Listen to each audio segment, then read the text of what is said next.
Assalamualaikum warahmatullahi wabarakatuh. Selamat malam pemirsa, apa kabar Anda? Pemirsa, Presiden Republik Indonesia Prabowo Subianto menetapkan Ibu Kota Nusantara sebagai Ibu Kota Politik Indonesia tahun 2028. Penetapan ini tertuang dalam Perpres nomor 79 tahun 2025.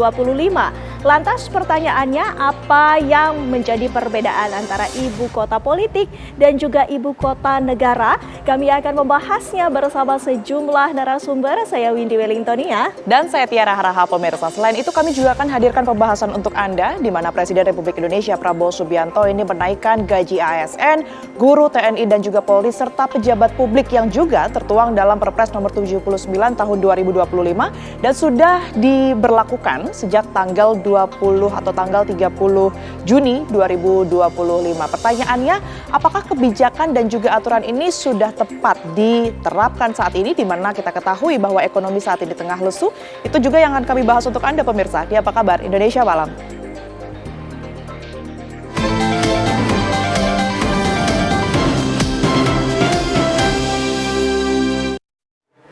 Pemirsa, kecelakaan beruntun yang melibatkan bus penumpang Prima Jasa, mobil derek Jasa Marga, dan bus pariwisata rombongan ziarah terjadi di ruas tol Cipularang, wilayah Darangdan, Purwakarta, Jawa Barat. Kecelakaan beruntun ini terjadi di jalur putaran tol Cipularang, kilometer 99, wilayah Darangdan, Purwakarta, Jawa Barat. Kecelakaan bermula saat mobil derek Jasa Marga yang melaju dari arah Bandung menuju Jakarta akan memutar arah di putaran tol Cipularang. Namun dari arah belakang, melaju kencang bus penumpang Prima Jasa. Sopir bus tak sempat mengerem hingga bus menabrak bagian belakang mobil derek. Mobil derek langsung terpental ke jalur berlawanan pemirsa dan kembali tertabrak bus pariwisata rombongan peziarah dari Cengkareng, Jakarta Barat. Dalam insiden kecelakaan beruntun tersebut, 4 penumpang dan sopir bus pariwisata mengalami luka ringan, sementara sopir mobil derek mengalami luka berat. Saat ini rombongan penumpang bus pariwisata peziarah masih terlantar di gerbang tol Darangdan untuk menunggu bus pengganti dan untuk kembali pulang ke tempat asal. Korban luka berat saat ini dan juga luka ringan sudah dilarikan ke rumah sakit di Padalarang, Bandung Barat.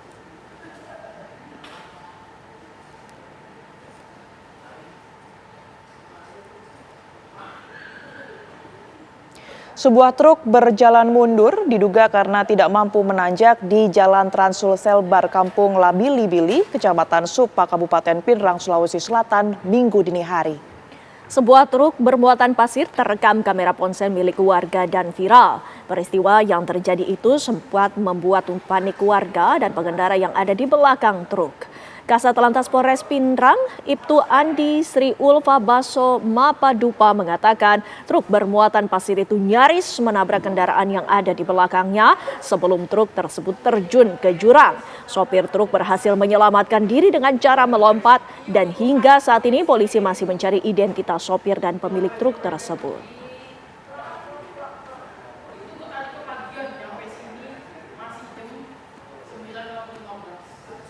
Pemirsa, teras kantor Bupati Brebes, Jawa Tengah ambruk saat dalam perbaikan. Akibatnya 2 orang pekerja terjepit reruntuhan dan dilarikan ke rumah sakit. Inilah rekaman video amatir warga beberapa saat setelah atap teras kantor Bupati Brebes ambruk. Teras berukuran 15 meter dengan lebar 8 meter ini ambruk saat tengah dalam perbaikan atap. Salah seorang pekerja mengatakan ia sempat mendengar suara retakan tembok hingga akhirnya runtuh. Sementara 2 temannya yang hendak turun tangannya terjepit reruntuhan. Proses evakuasi sempat mengalami kendala pemirsa karena bagian tangan korban terjepit puing-puing reruntuhan. Ketiga korban kemudian langsung dievakuasi ke RSUD Brebes.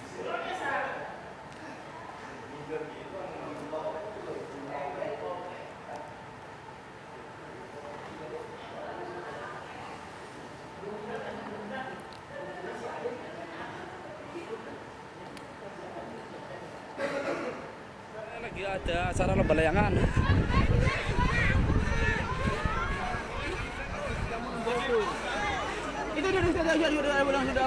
Dan langsung saja pemirsa kita akan bergabung dengan rekan kami Tri Handoko yang saat ini berada di Brebes, Jawa Tengah. Selamat malam Tri Handoko. Bagaimana kemudian kronologi dari kejadian ini hingga pada akhirnya memakan 2 orang korban luka? Malam Windy, Tiara dan pemirsa, dapat kami kabarkan bahwa saat ini saya berada di dekat lokasi ambruknya eh, atap teras kantor pemerintahan terpadu atau KPT yang ditempati selama ini setiap hari oleh Bupati Brebes.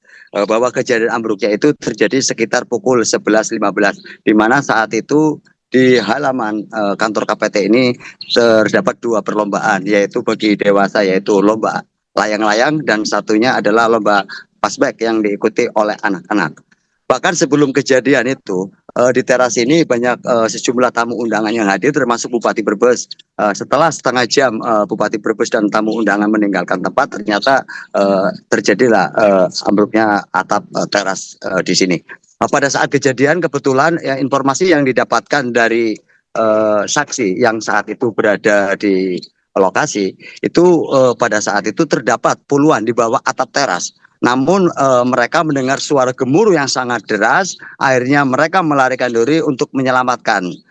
Tiba-tiba langsung atap itu ambruk dan menimpa 4 orang, salah satunya anak-anak, tapi alhamdulillah dia tidak mengalami luka-luka. Ada 3 korban, yaitu pekerja yang mengalami luka-luka, yaitu satu bisa dipulangkan hanya pengobatan jalan, dan 2 harus menjalani perawatan. 1 diantaranya bahkan mengalami patah tulang, sementara satunya mengalami luka pada bagian wajah. Sementara itu dari pihak kepolisian terkait dengan ambruknya atap ini, tadi pihak kepolisian dari tim Inafis Polres Brebes telah melakukan penyelidikan, termasuk tadi Bapak Kapolres juga hadir langsung memimpin jalannya penyelidikan yang dilakukan oleh tim Inafis, dan selanjutnya akan diselidiki untuk mengetahui penyebab dari ambruknya ini. Terkait dengan adanya pekerja pada saat kejadian itu, memang mereka sedang berada di atas, mungkin mereka kesulitan untuk menyelamatkan diri pada saat kejadian. Termasuk ada beberapa orang yang juga saksi sebelum kejadian juga di luar sekitar atap ini melihat ada angin kencang. Tapi di satu sisi juga menurut dari Dinas Pekerjaan Umum setempat bahwa ada kelalaian dari para pekerja terkait dengan pemasangan kait di atap. Begitu, Vin. Baik, terima kasih Trihandoko atas laporan Anda langsung dari Brebes, Jawa Tengah. Selamat bertugas kembali. Pemirsa, kita beralih ke kabar lainnya. Ratusan hektar lahan gambut di Ogan Ilir, Sumatera Selatan terbakar. Ya, kepulan asap tebal menutupi jalan lintas timur Palembang, membuat pengendara harus ekstra hati-hati saat melintas. 2 helikopter waterbombing dan 8 regu pemadaman darat dikerahkan untuk membantu kobaran api semakin membesar akibat kencangnya tiupan angin.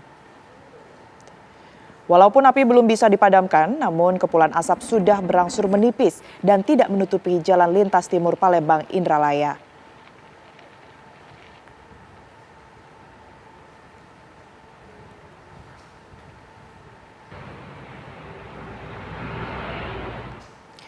Ya, kami beralih ke informasi berikutnya, pemirsa. Ratusan warga di Gresik, Jawa Timur rela berdesak-desakan berebut berkah tumpeng raksasa ribuan ikan bandeng sedekah bumi di tambak beras.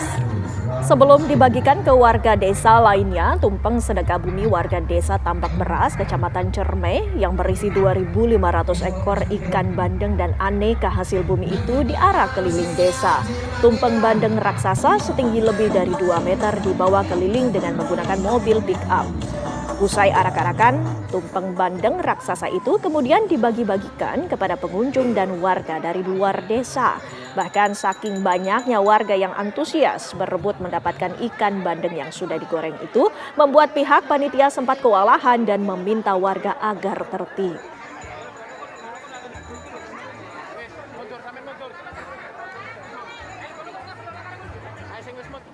Kebakaran hebat menghanguskan 7 bangunan rumah di permukiman padat penduduk di Kota Makassar, Sulawesi Selatan. 1 tewas akibat terjebak di dalam rumah. Korban merupakan seorang bocah perempuan berusia 7 tahun terjebak di dalam rumah yang terbakar. Setelah dievakuasi, jenazah korban langsung dibawa ke Rumah Sakit Bayangkara Makassar. 7 unit mobil pemadam kebakaran dan penyelamatan Kota Makassar dikerahkan ke lokasi untuk melakukan upaya pemadaman. Sementara korban yang terdiri dari 8 kepala keluarga yang kehilangan tempat tinggalnya kini mengungsi di rumah kerabat dan keluarga terdekat. Belum diketahui penyebab pasti kebakaran, peristiwa ini kini masih dalam penyelidikan aparat kepolisian Polsek Tamalate, Kota Makassar.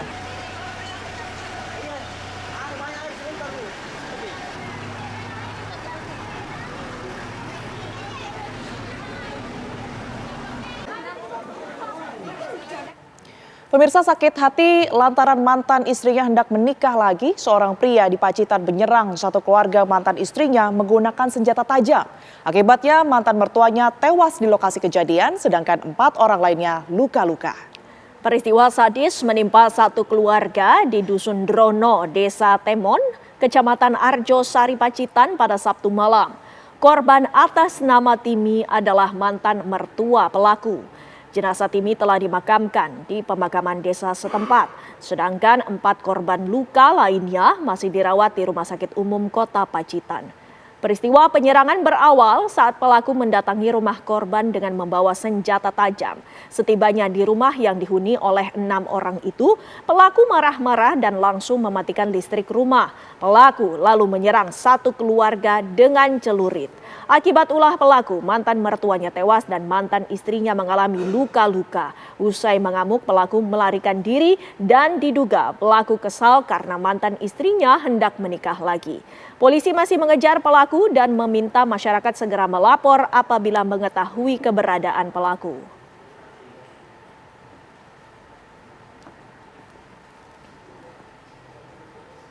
Sebuah kendaraan terlibat kecelakaan tunggal di Desa Padalarang, Kabupaten Bandung Barat, Jawa Barat pada Sabtu malam. 2 orang penumpang tewas di lokasi dan 2 korban lainnya mengalami luka-luka.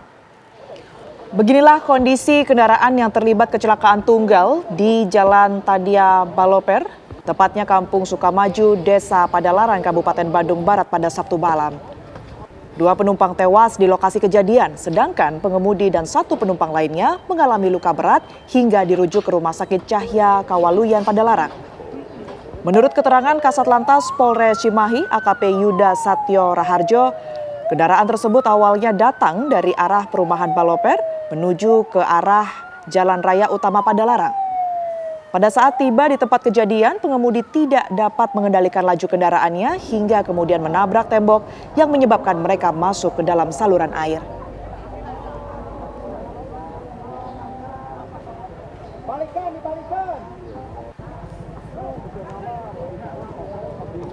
Satuan Narkoba Polres Asahan menangkap 1 unit kapal nelayan membawa 18 bungkus narkotika jenis sabu, 7.000 butir ekstasi dan 3.000 butir Happy Five dari Malaysia di perairan Teluk Nibung, Asahan, Sumatera Utara, Sabtu sore. Selain barang bukti narkotika, petugas juga mengamankan 1 orang nahkoda, 1 orang ABK, dan 1 orang penumpang kapal. Penangkapan berasal dari informasi masyarakat bahwasannya akan sandar kapal nelayan yang membawa narkoba. Petugas pun langsung menangkap laporan tersebut dan menuju ke lokasi. Saat dilakukan pemeriksaan, petugas menemukan narkotika di bawah dek kapal terbungkus goni plastik. Ketiga pelaku mengaku diupah Rp1 juta per bungkusnya bila barang berhasil sampai ke tujuan. 18 bungkus yang diduga sabu dan 7.000 butir yang diduga ekstasi, terus Happy Five kurang lebih 3.000, dihitung ada sekitar 30 bungkus. Dari mana itu sabu-sabu dibawa kemana? Informasi dari masyarakat yang percaya bisa datang dari Malaysia. Presiden Prabowo Subianto tiba di New York, Amerika Serikat untuk menghadiri sidang Majelis Umum Perserikatan Bangsa-Bangsa. Kami akan hadirkan informasinya sesaat lagi. Pemirsa, puluhan massa yang tergabung dalam Free Palestine Network melakukan aksi 1.000 tanda tangan dukungan Palestina di Car Free Day Jalan Cikapayang, Bandung. Mereka meminta agar Presiden Prabowo yang akan berpidato di sidang umum PBB untuk menyuarakan dunia hentikan genosida di Gaza. Dengan membentangkan spanduk putih, mereka meminta dukungan kepada warga yang sedang di Car Free Day untuk menandatangani dukungan bela Gaza Palestina. Tak hanya itu, mereka juga membentangkan sejumlah poster tentang tuntutan Free Palestine.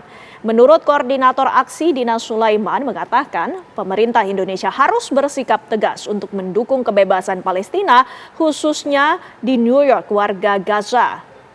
Selain itu, Presiden Prabowo yang rencananya akan berpidato di sidang umum PBB pada 23 September mendatang untuk menyuarakan kepada dunia hentikan genosida di Palestina. Aksi 1000 tanda tangan dan juga tanda tanya untuk dukungan Palestina pun direspon positif oleh pengunjung yang hadir di Car Free Day Dago, Bandung.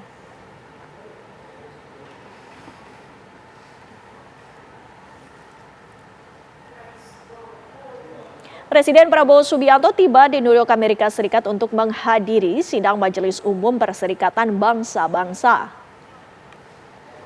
Presiden Prabowo tiba melalui Bandara Internasional John F. Kennedy Sabtu sore waktu New York, Amerika Serikat. Kehadirannya di New York disambut meriah oleh diaspora Indonesia yang sudah menunggu di hotel tempat Presiden Prabowo menginap. Presiden Prabowo akan menetap selama beberapa hari di kota New York guna menghadiri sejumlah agenda sidang Majelis Umum PBB pada 22 dan 23 September.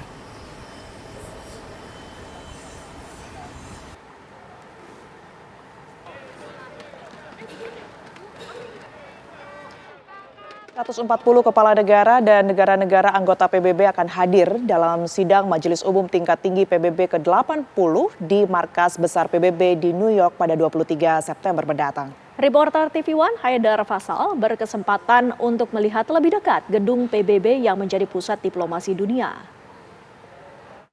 Kami baru saja masuk ke kantor Perserikatan Bangsa-Bangsa. Ini tadi kami sudah mengambil ID pers khusus yang diharuskan untuk digunakan pada saat melakukan peliputan sidang umum Majelis Perserikatan Bangsa-Bangsa. Nah, hari ini kami mendapatkan kesempatan sebelum nanti agenda sidang umum PBB-nya akan berlangsung pada hari Senin mendatang. Nah, hari ini kami para awak media diberikan kesempatan untuk datang dulu terlebih dahulu ke kantor PBB untuk melihat suasana di kantor ini, lalu juga mekanismenya seperti apa, supaya nanti pada saat peliputan, pada saat hari H peliputan ini semuanya berjalan lancar. Dan di sini saya tidak sendiri, banyak juga beberapa media juga yang hadir di sini. Dan pemirsa, kami akan ajak pemirsa untuk melihat lebih dekat kantor Perserikatan Bangsa-Bangsa. Ikuti terus liputan saya. Tema pertemuan PBB tahun ini adalah lebih baik bersama 80 tahun dan lebih untuk perdamaian, pembangunan, dan hak asasi manusia. Namun isu masa depan Palestina dan konflik di Gaza akan mendominasi pada sidang tahunan ini. 145 negara dari total 193 negara anggota telah mengonfirmasi hadir pada sidang Majelis Umum PBB. Indonesia sebagai salah satu anggota PBB akan kembali hadir pada sidang tahunan itu. Pada tahun ini, Presiden Prabowo Subianto dijadwalkan menyampaikan pidato pada urutan ketiga setelah Presiden Brazil dan Presiden Amerika Serikat.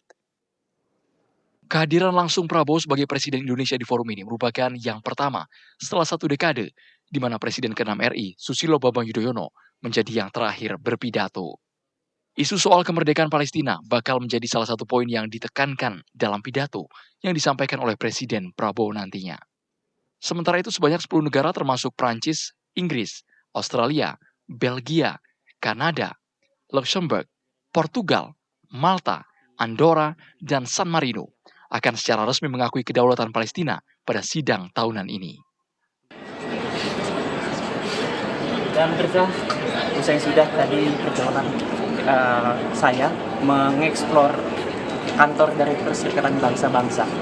Sangat menarik sekali, ini pengalaman sangat luar biasa. Akhirnya saya bisa menginjakkan kaki langsung ke markas diplomasi terbesar di dunia dari New York, Amerika Serikat. Haidar Fasal, TV One mengabarkan.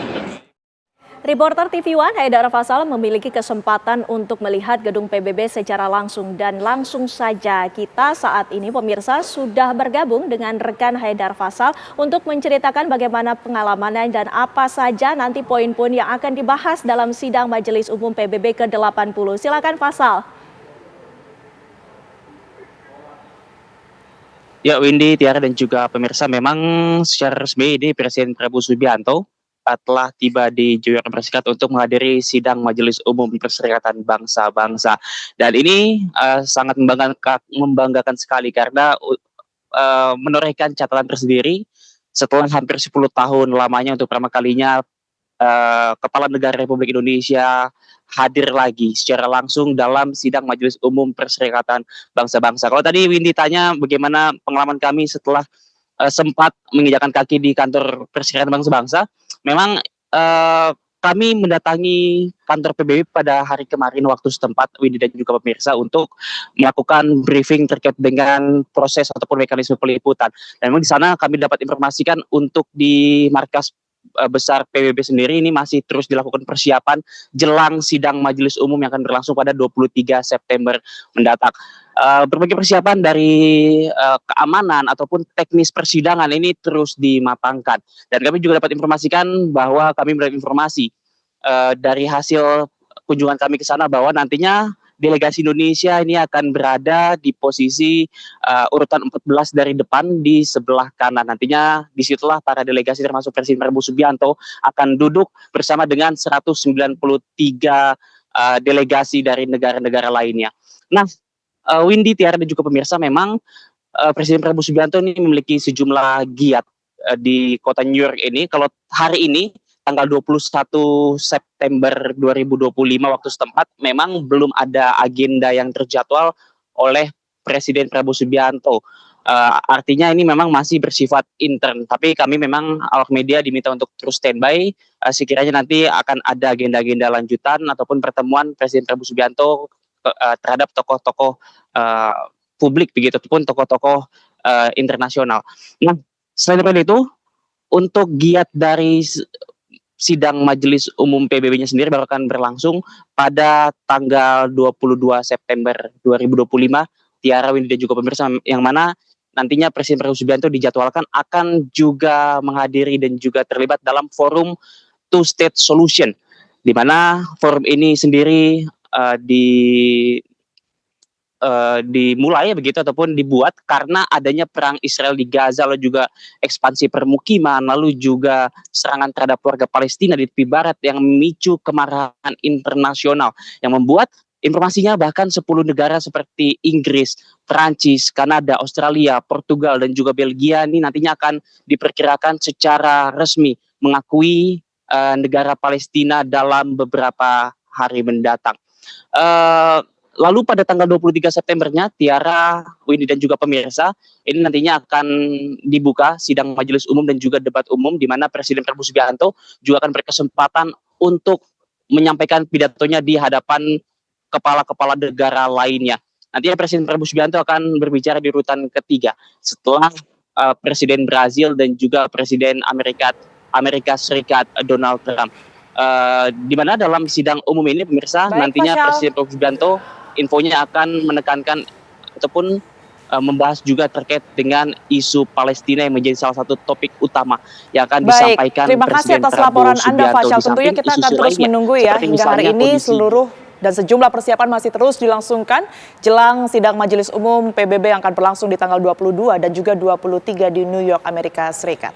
Dan pemirsa, kami masih akan kembali selepas jeda menghadirkan dialog mengenai Presiden Republik Indonesia Prabowo Subianto yang menetapkan Ibu Kota Nusantara sebagai ibu kota politik. Kami akan membahasnya bersama sejumlah narasumber, sesungguhnya apa yang menjadi perbedaannya dengan ibu kota negara sesaat lagi.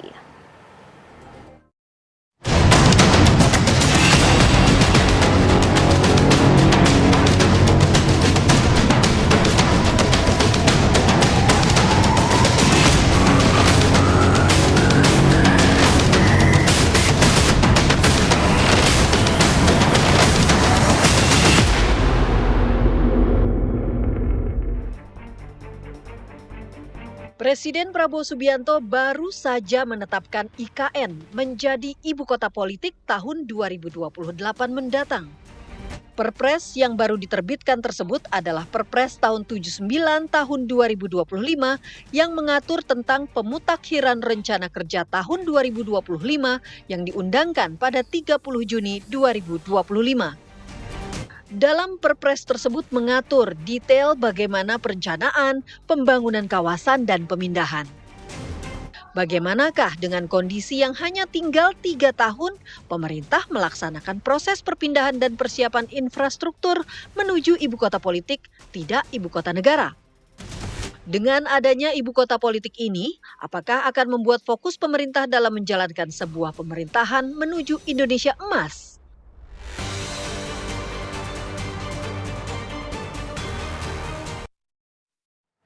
Ya, itu tadi yang menjadi pertanyaannya. Apa yang menjadi perencanaan, pembangunan, dan juga persiapan serta pemindahan untuk ke ibu kota politik? Kita akan membahasnya bersama sejumlah narasumber yang saat ini sudah terhubung dan juga bergabung bersama kami. Ada Muhammad Kozin yang merupakan anggota Komisi 2 dari DPR RI. Assalamualaikum, selamat malam. Waalaikumsalam.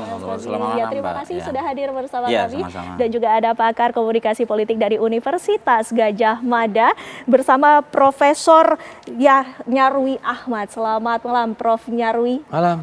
Ya, dan juga telah terhubung pula bersama kami Ahmad Riza Patria yang merupakan politikus dari Partai Gerindra. Assalamualaikum, selamat malam, Bang Riza. Ya, Bang Riza, langsung saja kami ingin menanyakannya, sesungguhnya apa yang menjadi perbedaan nih Bang Reza antara ibu kota politik dengan ibu kota negara, Bang Riza? Ya, sebenarnya tidak ada perbedaan yang signifikan ya. Justru ini menunjukkan komitmen pemerintahan Pak Prabowo untuk mewujudkan ibu kota negara, ibu kota pemerintahan. Pemerintahan itu kan trias politika, yaitu ada eksekutif, legislatif, dan juga yudikatif. Dengan disebutkannya di situ bahwa terbangun kawasan inti pusat pemerintahan ibu kota Nusantara dan sekitarnya tergambar nih pada luas kawasan inti pemerintahan ibu kota Nusantara sekitarnya itu terbangun mencapai, di sini disebutkan dalam Perpres nomor 79 ya tahun 2025, 800 sampai 850 hektar. Persentase pembangunan gedung perkantoran ibu kota Nusantara mencapai 20%. Ketiga, persentase pembangunan hunian rumah tangga layak, terjangkau dan berkelanjutan di ibu kota Nusantara mencapai 50%. Cakupan ketersediaan sarana prasarana dasar ibu kota Nusantara mencapai 50%. Indeks aksesibilitas dan konektivitas kawasan ibu kota Nusantara menjadi 0,74. Untuk terbangun kawasan inti pusat pemerintahan ibu kota Nusantara dan sekitarnya.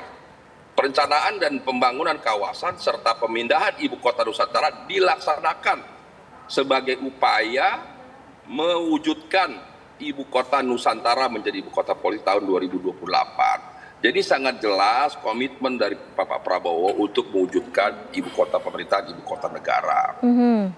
Sehingga diharapkan tahun 2008 sudah menjadi ibu kota politik. Itu artinya apa? Artinya sebelum itu harus segera dibangun kantor-kantor politik. Apa kantor-kantor politik? Eksekutif, kantor pemerintahan, kantor legislatif, kantor DPR berpindah nanti. Dari Senayan ada di IKN dibangun juga. Apalagi Mahkamah Yudikatif, Mahkamah Agung dan sebagainya. Itu artinya apa? Kalau sudah dimulai 2028, itu artinya dibangunnya kan sebelum 2008. Setidaknya kalau waktu 2 tahun yang dibutuhkan, setidaknya 2027 atau bahkan 2027 awal sudah dibangun. Itu artinya apa? Itu juga artinya menunjukkan bahwa tahun 2025 ini kan belum ada anggaran yang signifikan terkait dengan pembangunan perkantoran trias politika, kantor politik. Sehingga di tahun 2026 segera direncanakan, diputuskan oleh pemerintah dan DPR anggaran-anggaran terkait daripada ibu kota pemerintahan. Itu menunjukkan bahwa di tahun 2027 sudah dimulai setidaknya selambatnya pembangunan kantor-kantor politik. Apa itu? Baik. Yaitu kantor DPR, kantor MA, kantor eksekutif dan lain sebagainya. Jadi saya kira ini justru menunjukkan komitmen, kesungguhan dan keseriusan dari Bapak Prabowo sebagai presiden untuk segera menuntaskan pembangunan di IKN. Baik. Mas Kosin, kantor DPR rupanya ini merupakan salah satu yang diproyeksikan untuk dibangun di ibu kota politik. Menurut Anda sendiri, penamaan dari ibu kota politik ini menurut Anda sebagai wakil rakyat ini seperti apa? Iya, yang pertama Perpres kemarin yang dikeluarkan oleh Presiden terkait dalam rancangan kerja terbaru itu sekaligus menjadi pemutakhiran daripada Perpres 109 ya 2024 yang ditandatangani oleh Presiden Jokowi, bahwa itu ada istilah baru ya, tentunya yang lebih punya otoritatif untuk menjelaskan adalah pihak pemerintah. Tapi setidaknya coba kita bisa pahami secara substantif, semangat ini sebetulnya sudah tertuang dalam Undang-Undang Nomor 21 2023 ya terkait dengan IKN, bahwa pusat pemerintahan itu bisa dimaknai juga sebagai ibu kota politik. Walaupun apakah ini kemudian mengganti penamaan daripada IKN, tentunya nanti pemerintah yang bisa menjelaskan. Tapi seperti ini Mbak, keluarnya Perpres yang terbaru ini setidaknya bisa membantah asumsi-asumsi yang berkembang bahwa IKN ini sudah tidak berjalan lagi, atau kemudian IKN ini akan diorientasikan, bahkan ada beberapa wacana untuk jadi kantor gubernur, menjadi pusat kantor Kementerian BUMN dan lain sebagainya. Jadi secara yuridis menurut kami di Komisi 2 menyambut baik, karena dalam program prioritas 83 item ya yang sudah muncul di dalam RKP itu IKN ini nomor 73. Artinya secara politis dan secara yuridis Presiden on the track dengan apa janji yang sudah disampaikan di awal pemerintahan. Kemudian yang kedua, bahwa kemudian yang disampaikan Mas Riza tadi, ya kita di Komisi 2 kebetulan bermitra dengan IKN ini terus melakukan upaya percepatan termasuk dalam politik anggaran.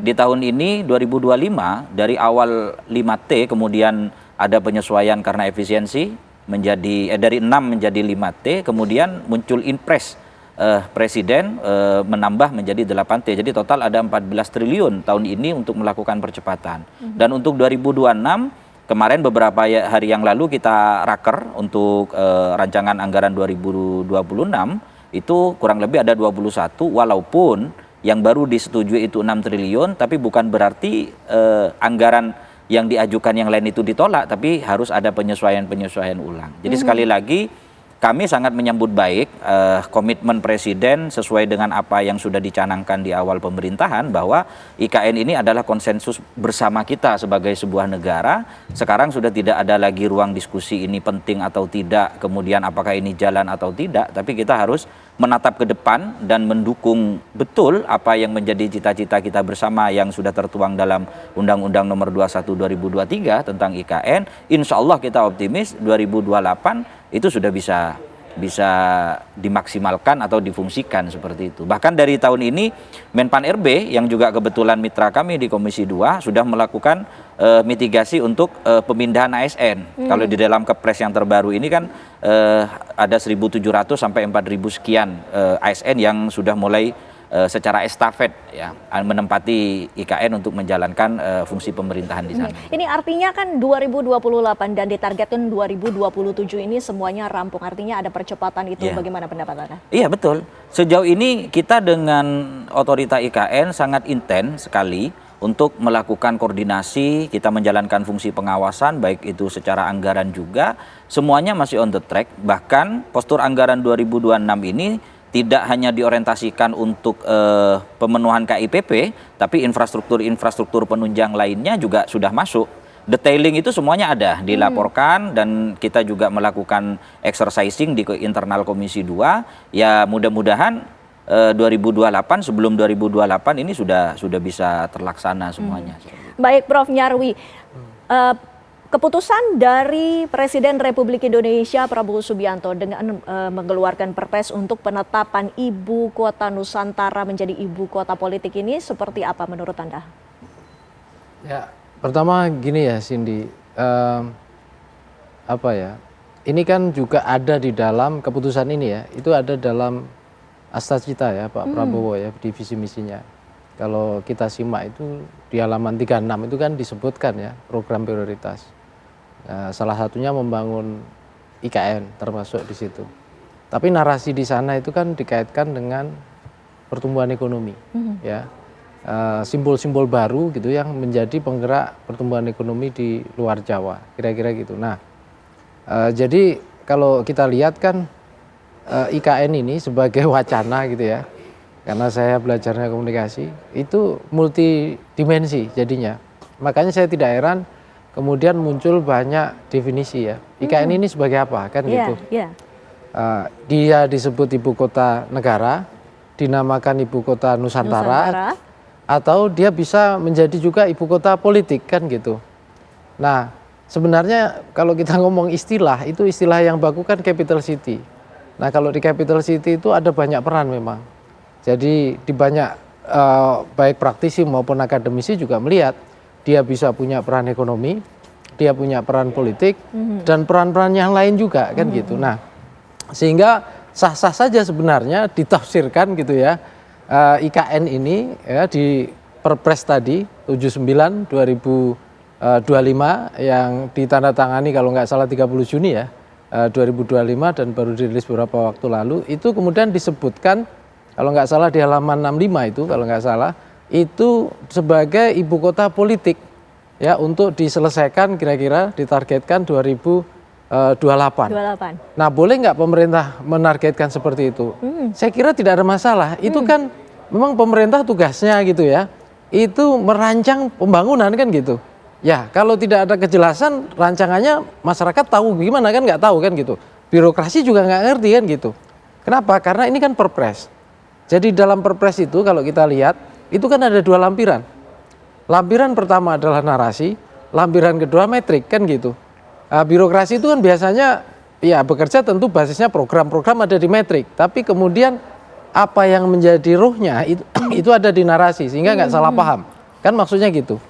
Nah, tetapi sebenarnya yang saya lihat ya Cindy, ini yang kurang, ada potensi di mana kebingungan baik dalam konteks menerjemahkan ya peran-peran yang bisa dilakukan oleh masing-masing kementerian lembaga negara terkait gitu maupun juga masyarakat ya.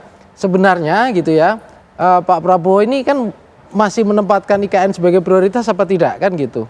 Nah, kalau di Astacita itu kan masuk di nomor 14 dari 17 program tadi ya, prioritas. Nomor 14 itu melanjutkan IKN, bangun IKN. Nah, tapi beberapa tahun terakhir, beberapa bulan lah ya terakhir, itu tidak muncul narasi-narasi itu ya, sehingga kita simak bahkan waktu kemarin pidato Agustus ya, nota keuangan Presiden, itu kan ada 8 program utama, tapi di sana tidak muncul ya IKN itu sendiri kan gitu. Ya, nah ini kemudian membuat masyarakat dan juga publik, mungkin juga investor juga, kemudian bertanya-tanya IKN ini masih jadi prioritas apa tidak? Kan ada di 17 prioritas kan gitu. Nomor 14 dia. Nah, seandainya prioritas, dia itu gitu ya diarahkan kemana?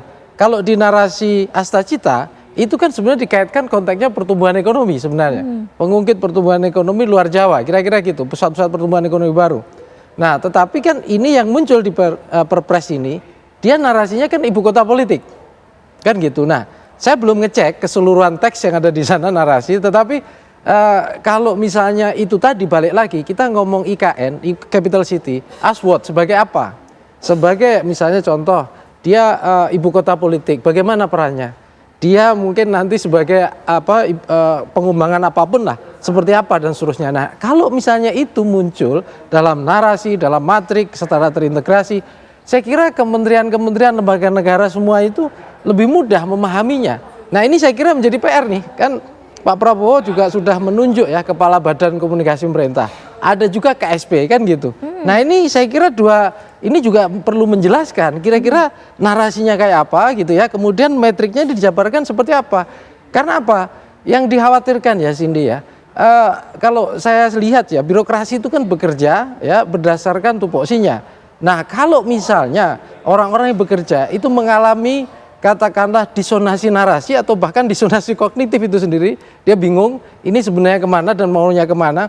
ini yang saya kira kurang bagus lah. Belum lagi kita berharap kan ada investor gitu ya yang kemudian ikut berpartisipasi membangun ibu kota itu misalnya. Nah ini saya kira kan perlu kejelasan narasi diarahkan kemana nih kira-kira? Ya, itu kira-kira sini. Bagaimana ini kejelasannya Bang Ariza? Apa saja yang menjadi persiapannya untuk IKN ini? Dan juga kita ketahui bahwa IKN awalnya untuk percepatan ekonomi, namun sekarang ini justru menjadi ibu kota politik.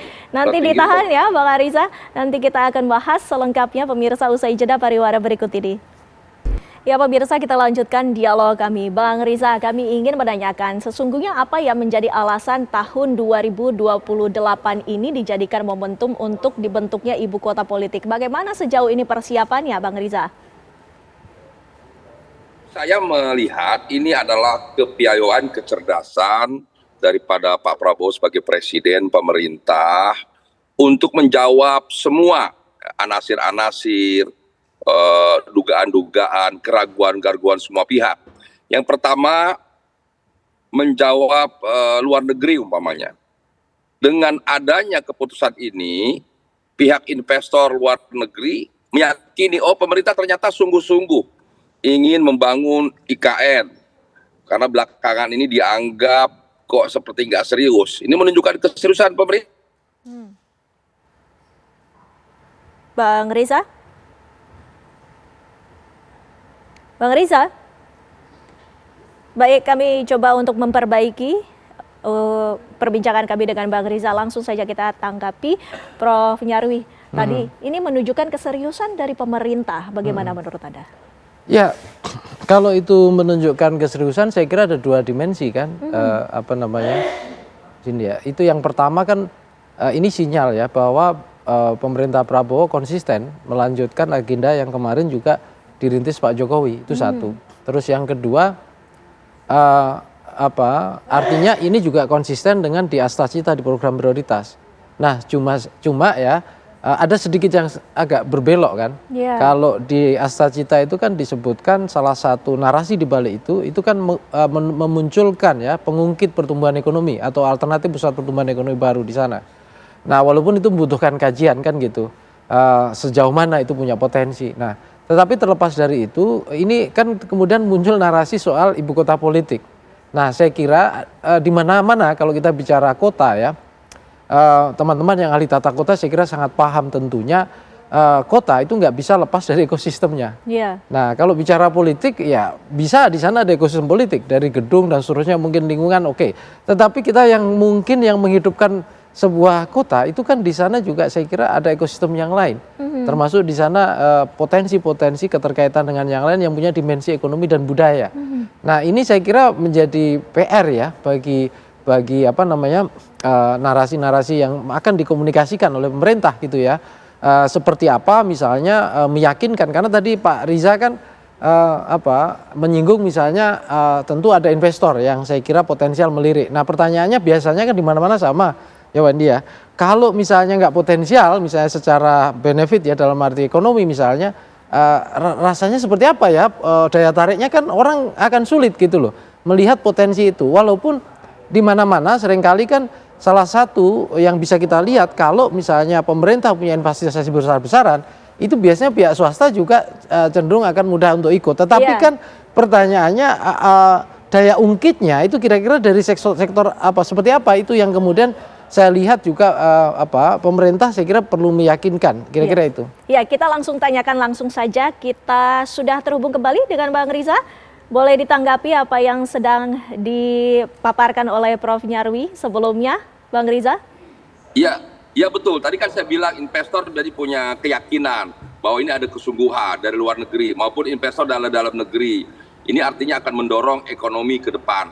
Kemudian juga yang tidak kalah penting, kenapa ini disebut ibu kota politik? Ya pemerintah ini kan tidak politika tadi, kan pemerintah eksekutif tidak bisa mengintervensi daripada legislatif, DPR, MPR, Mahkamah Agung dan seterusnya. Dengan demikian pemerintah menunjukkan pada legislatif dan yudikatif ini loh, kita serius nih, ayo dukung, ayo sama-sama. Karena dukungan legislatif terkait perencanaan, dukungan, anggaran menjadi salah satu yang penting dalam proses percepatan. Selain dukungan dana, juga kesungguhan dari semua pihak, termasuk dari DPR, MPR, bahwa mereka yang terdiri dari partai-partai politik juga harus menjadi bagian penting untuk mendukung daripada keseriusan, kesungguhan, komitmen daripada pemerintah. Dengan demikian, kalau dukungan politik itu kuat untuk percepatan pembangunan IKN, saya kira ini cara yang paling efektif. Kalau politik sudah berada di ibu kota, itu artinya ekonomi, seni, budaya, pendidikan, dengan sendirinya akan ikut. Nah inilah itu yang saya bilang kenapa ini bagian dari kecerdasan daripada pemerintah dengan mendorong ibu kota politik, itu artinya dengan sendirinya mendorong semua ekonomi, seni, budaya, pendidikan, semua unsur masuk di sini. Karena kebutuhan dukungan politik tidak hanya sekedar komitmen, tapi dukungan daripada anggaran, perencanaan, dan sebagainya. Itu yang saya melihat kenapa disebut ibu kota politik, bukan berarti tidak ada pemerintahan. Justru jantung pemerintahan itu kan ya trias politika. Jantung pemerintahan itu adalah politik, eksekutif, legislatif, dan yudikatif. Jadi sekali lagi, ini menjadi terang benderang dan jelas sekali komitmen konsisten dari pemerintah untuk tidak hanya membangun IKN, tapi melakukan percepatan. Tadi di awal kan saya bilang, kalau tahun 2008, itu artinya selambatnya 2007 dibangun. Kalau 2007 sudah dibangun peletakan batu pertama atau lebih awal, itu artinya di tahun 2026, tahun depan harus direncanakan dan disepakati anggarannya. Anggaran yang besar diantaranya adalah pembangunan gedung pemerintahan, termasuk legislatif dan yudikatif. Nah sehingga yang lain-lain nanti yang namanya hotel, pasar, bangunan-bangunan lainnya dengan sendirinya, infrastruktur dengan sendirinya akan masuk. Termasuk juga ini mendorong daripada investor dalam luar negeri untuk juga segera bergegas. Kalau tidak nanti terlambat. Jadi akan ada hitungan-hitungan bisnis, betul tadi sampaikan Mas Nyarwi, ini akan ada ekonomi itu ya membangun ekosistem, tidak bisa parsial, tidak bisa sepenggal-sepenggal. Bagaimana mungkin dia harus menghitung membangun satu hotel berapa jumlah kamar, itu kan harus dihitung. Pasarnya ada nggak? Gitu. Yang mau tinggal ada nggak? Yang mau nginep ada nggak? Dan seterusnya. Begitu juga sekolah. Kalau nanti dibangun sekolah-sekolah internasional, sekolah-sekolah dan sebagainya, harus dihitung. Siswanya ada nggak? Begitu juga rumah sakit. Nanti pasiennya ada nggak? Semua akan dihitung. Dengan adanya Perpres ini, semua akan menghitung ulang dan meyakini bahwa ini ada komitmen kesungguhan dari pemerintah untuk tidak hanya melanjutkan, tapi menuntaskan, mewujudkan IKN itu sendiri. Ya, kesungguhan komitmen dari pemerintah ini tentunya membutuhkan dukungan dari DPR, Mas Kosin. Dari pihak DPR khususnya dari Komisi 2, bagaimana langkah DPR ini memastikan bahwa kebijakan yang saat ini tengah berlangsung ini sesuai dengan aturan? Ya, saya sedikit mau menyempurnakan apa yang disampaikan Bang Riza tadi ya. Terkait dengan perencanaan dan pelaksanaan untuk kawasan inti pusat pemerintahan KIPP, sebetulnya tidak di 2026. Dari 2025 saja tahun ini itu sudah running sebetulnya. Jadi dari awal anggaran seperti yang saya sampaikan di awal 6 triliun, kemudian ada koreksi efisiensi menjadi 5 triliun, kemudian ada penambahan 8 triliun sekian, total ada 14 triliun, itu difokuskan untuk pemenuhan kawasan inti tadi KIPP, ya mulai dari gedung parlemen, termasuk kemudian yudikatif, termasuk rumah, rusun, dan beberapa fasilitas pendukung. Bahkan bandara komersil yang bandara VVIP itu kemarin sudah disetujui oleh pimpinan untuk dibuka menjadi bandara komersil. Tentunya ini bagian integral daripada upaya pemerintah, Presiden dan DPR bagaimana target 2028 ini bisa on the track. Kemudian yang kedua yang disampaikan Prof. Sarwi tadi, apakah ini masuk di dalam prioritas serius atau tidak sih sebetulnya Presiden? Kalau kita lihat dalam dua aspek, secara yuridis dengan adanya Perpres 79 2025 ini itu sebetulnya sudah menegaskan ya. Kemudian secara politis ya buktinya postur anggaran selalu kita perkuat dibanding dengan mungkin di Komisi 2 anggaran terbesar itu di otorita IKN dibanding Kemendagri, Pan-RB, BKN, KPU, Bawaslu, minimal yang bermitra dengan kami. Artinya itu secara politik anggaran bentuk keseriusan Presiden Prabowo apa yang sudah disampaikan di awal kepemimpinan beliau pasca pelantikan bahwa IKN ini akan ada keberlanjutan seperti itu. Jadi sekali lagi kita sampaikan di forum yang terhormat ini kepada publik khususnya bahwa sudah diskusi dan wacana-wacana bahwa IKN ini tidak berjalan, Presiden kemudian tidak memprioritaskan pembangunan, terbantahkan secara yuridis, terbantahkan juga secara politis. Artinya IKN ini sesuai dengan amanat Undang-Undang Nomor 21 2023 itu sudah konsensus bersama. Kemudian yang terakhir Mbak, yang saya ingin menanggapi yang sampaikan Prof. Sarwi, bahwa ibu kota ini tidak hanya berbicara migrasi manusia saja. Kita berbicara investor untuk hadir ke sana. Tidak mungkin ada seorang investor mau spend uangnya sementara kawasannya hanya hutan belantara, tidak ada orangnya. Makanya negara memberikan kepastian secara regulasi bahwa komitmen negara secara estafet dari beberapa tahun yang lalu sampai 2028 timeline-nya ini sudah jelas.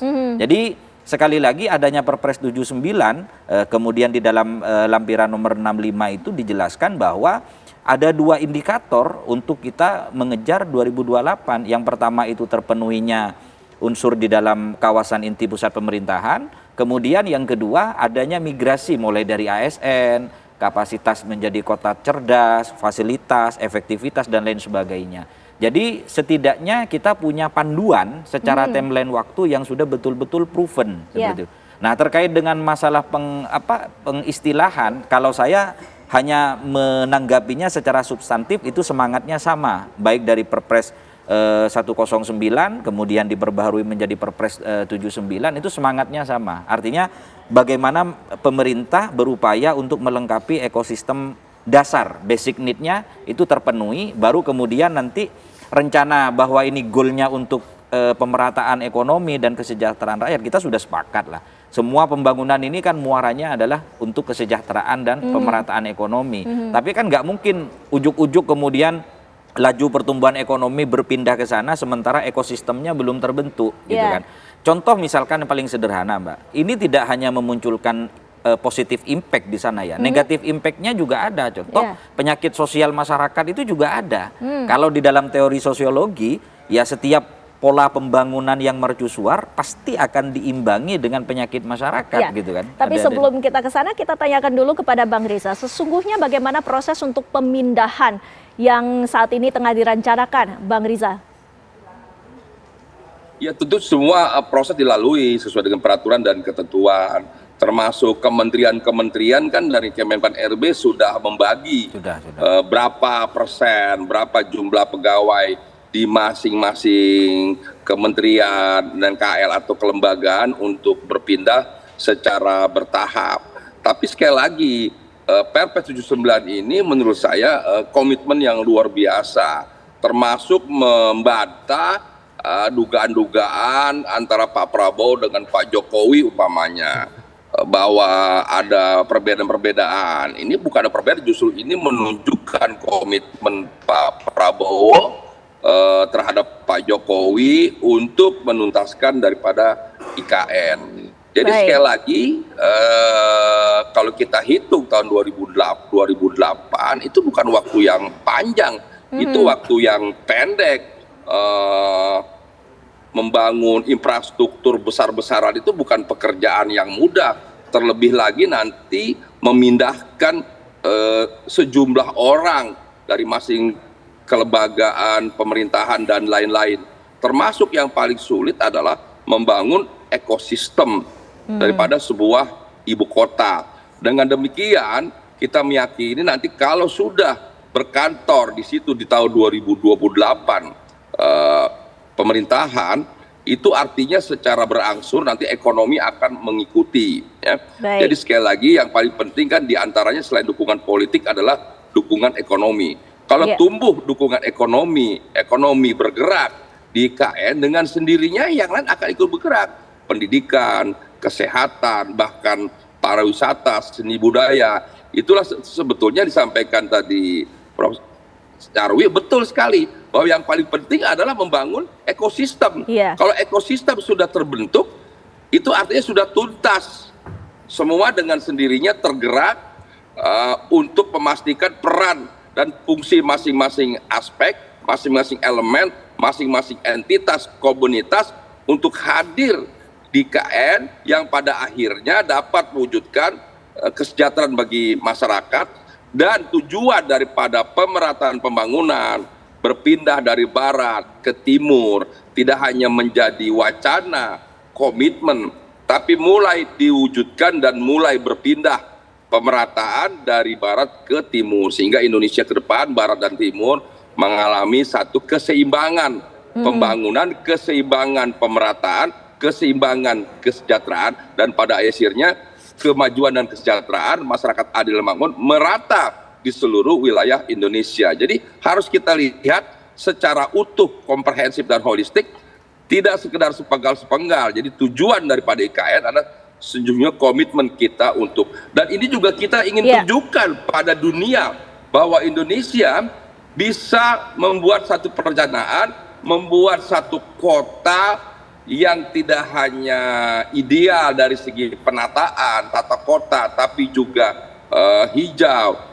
sejuk, smart city, digitalisasi, kemudian juga ramah lingkungan, dan sebagainya. Saya kira sesuatu yang biasa. Di beberapa negara, di beberapa kota, seperti di Swiss, sudah dimulai kendaraan non-elektrik atau listrik tidak boleh masuk. Jadi ini bisa nanti secara bertahap bisa diterapkan. Jadi komitmen kita untuk membangun Indonesia yang maju bisa terwujud. Ya, baik. Tahun 2028 seperti yang tadi Anda bilang, Bang Riza, bukanlah waktu yang panjang. Nah, ini artinya ada target yang harus dicapai. Prof. Nyarwi, menurut Anda apakah ada dampak sosial politik? Nanti dijawab usai jeda ya, Prof. Kami masih akan kembali pemirsa usai jeda pariwara berikut ini.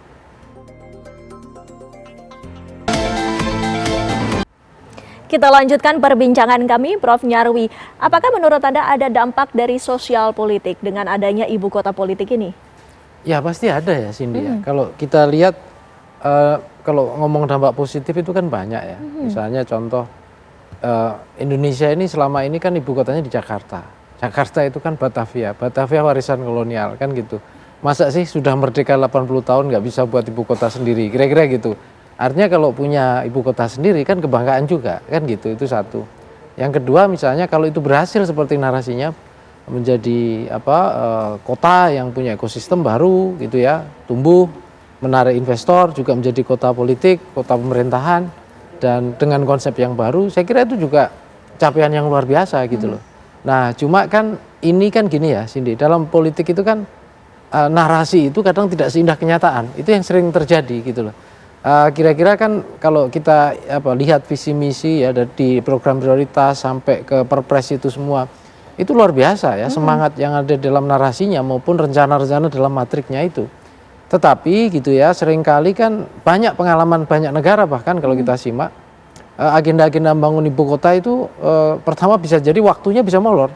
Kayak Vietnam misalnya itu kan molor ya, Canberra juga sama gitu. Jadi kalau di target 2028 gitu ya, mungkin juga harus kerja keras ya pasti ya mencapai itu. Nah sisi yang lain gitu begini ya, kita agak keluar dikit konteks. 2028 itu kan masa di mana Pak Prabowo gitu ya 4 tahun ya mengelola pemerintahan, dan ingat ya 2029 itu kan pasti akan terjadi proses pemilu kan gitu. Nah ini keberhasilan dan kegagalan ini saya kira juga menjadi isu elektoral gitu ya, di mana masyarakat otomatis akan salah satunya menilai kinerja pemerintahan Pak Prabowo Gibran ini dengan prestasi capaian membangun IKN ini kan gitu, dalam konteks berhasil membangunnya gitu, atau mungkin juga ada isu-isu lain yang bisa jadi gitu ya, di mana masyarakat gitu menginginkan hal yang berbeda. Contoh ya, berharap ada pertumbuhan yang bagus, yang bermanfaat langsung, tetapi kok susah dirasakan misalnya begitu. Nah ini juga saya kira bisa